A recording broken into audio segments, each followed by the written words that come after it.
पांचवा और आखिरी राज्य जिसकी तरफ चलते हैं वो है बंगाल का। ये भी बहुत टेढ़ी खीर है। यहाँ पे ममता बनर्जी के हाथ में कमान है। ममता बनर्जी कांग्रेस के अधीर रंजन चौधरी के बीच क्या संबंध है वो छुपे नहीं है। दोनों नेता एक दूसरे के खिलाफ बोलते रहते हैं। तो कांग्रेस के आगे तृणमूल कांग्रेस हरे रंग में है। आंकड़े देखिए 1999 से लेकर 2019 के बीच में तृणमूल का लगातार फिनोमिनल राइज है। 8 पे थी, 1 पर आई, 19 पे गई, 34 तक गई और अब 22 पे इस बार।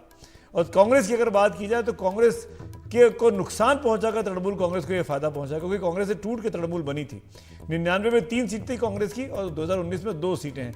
मैक्सिमम जो जीती है वो 2009 में, जब वो 6 में जीती है। एक क्विक कमेंट देना चाहूंगा और नंबर्स के साथ बात करना चाहूंगा। समय की कमी है मयंक जी, यहाँ कितनी सीट दे रहे हैं आप?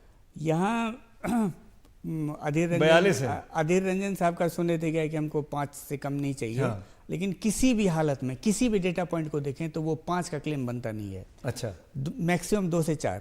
तो 2 तो उनकी सीटिंग है अभी, दो सीटिंग है। एक आध और एकोमोडेट हो जाए, उससे ज़्यादा। हर डेटा पॉइंट के हिसाब से टीएमसी बहुत मजबूत है। रिसेंट असेंबली इलेक्शन भी देख लें तो उसको अगर एक्स्ट्रापोलेट करें तो उसमें उसके हिसाब से 32 सीट बनता है टीएमसी का। 30% वोट शेयर का अगर देखें तो 40 सीट पे टीएमसी का 30% से ज़्यादा वोट शेयर था, कांग्रेस का सिर्फ 2। किसी भी हिस्टोरिकल एवरेज देखें तो कांग्रेस का 2 से ज़्यादा स्ट्रांग होल्ड नहीं रहा है। तो किसी भी डेटा पॉइंट के हिसाब से 5 का क्लेम नहीं बनता है। 2 से लेके 4 तो तक एकोमोडेट हो जाए। ये बात मयंक जी ने बिल्कुल साफ कर दी कि कांग्रेस के नेता बंगाल से चाहे जो कुछ बोलता रहे, लेकिन दिल्ली आते आते उनकी सीटें जरूर कम हो जाएंगी, क्योंकि कम से कम डेटा यही कह रहा है।